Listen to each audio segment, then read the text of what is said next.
প্রতিষ্ঠানে যারা আজকে শিক্ষকতা করছে, আমি তাদের উদ্দেশ্যে দুটি কথা বলবো।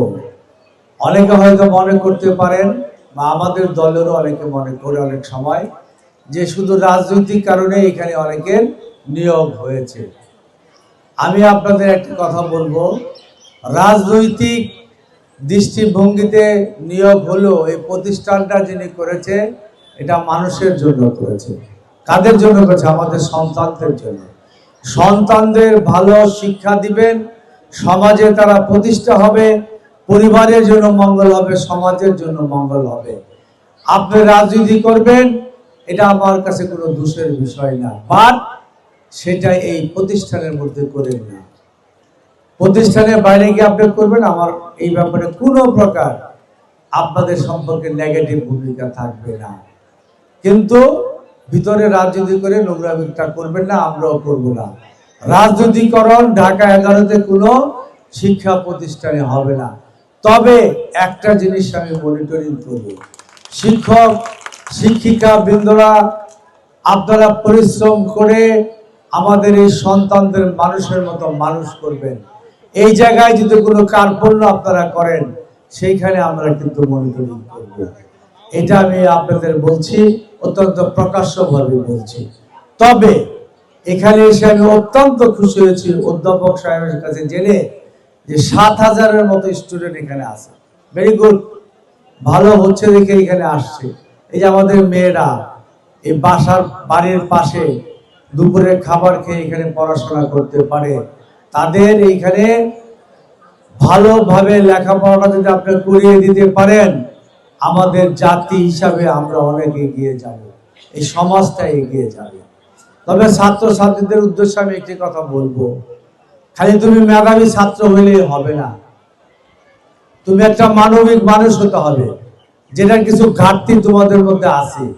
আমি অনেক স্কুল কলেজে গিয়েছি, শৃঙ্খলা বোধ, নিজের মধ্যে মানবতা বোধ, এবং এখানে একটা অনুষ্ঠানে তুমি মনোযোগী হবা, শুনবা।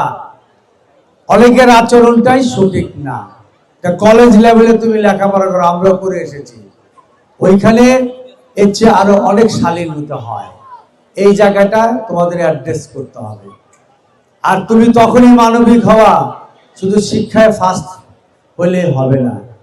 একটা দরিদ্র মানুষ, একটা পঙ্গু মানুষ, একটা অসহায় লোক, একটা অন্য ধর্মের লোক, একটা তৃতীয় লিঙ্গের লোককে দেখলে যখন তোমার মধ্যে মায়ার উদ্যোগ হবে, তখনই তুমি মনে করবা তুমি একটা মানবিক মানুষ। এটা চেষ্টা করবা সৃষ্টি করতে। তোমার বন্ধু বান্ধব, শিক্ষক শিক্ষিকার সাথে কি ব্যবহার হবে, এটা শিখতে হবে, জানার চেষ্টা করতে হবে। মা বাবার ভাবে সাথে কিভাবে আচরণ করতে হবে। সমাজে তুমি শিক্ষিত মানুষ, কলেজে পড়ো, তোমার আচরণে অন্য একটা অশিক্ষিত লোকও যাতে পরিবর্তন হয়। আমাদের আগামী দিনের সমাজ পরিবর্তনে আমরা অঙ্গীকার করে একটি গণ অভ্যুত্থান করেছি। কিসের অঙ্গীকার? বৈষম্যহীন একটি সমাজ আমরা করব। 2001 থেকে 2006 পর্যন্ত মেয়েদের শিক্ষায় বিনা বেতনে করেছিল সরকারিভাবে।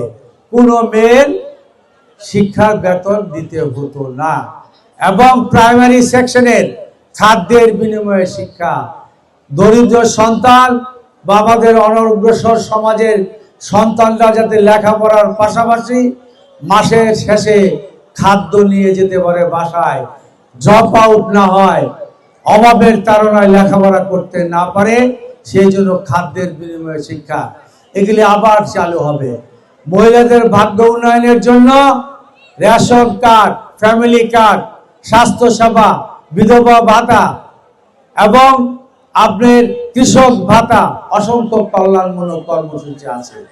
আমি বিশ্বাস করি আগামী দিনে আপনারা আমরা যদি ধানের শীষে ভোট দেন, বিএনপি সরকার গঠন করে তারেক রহমানের নেতৃত্বে আগামী দিনে আমরা একটা বৈষম্যহীন উন্নত কল্যাণ রাষ্ট্র প্রতিষ্ঠা করব ইনশাআল্লাহ।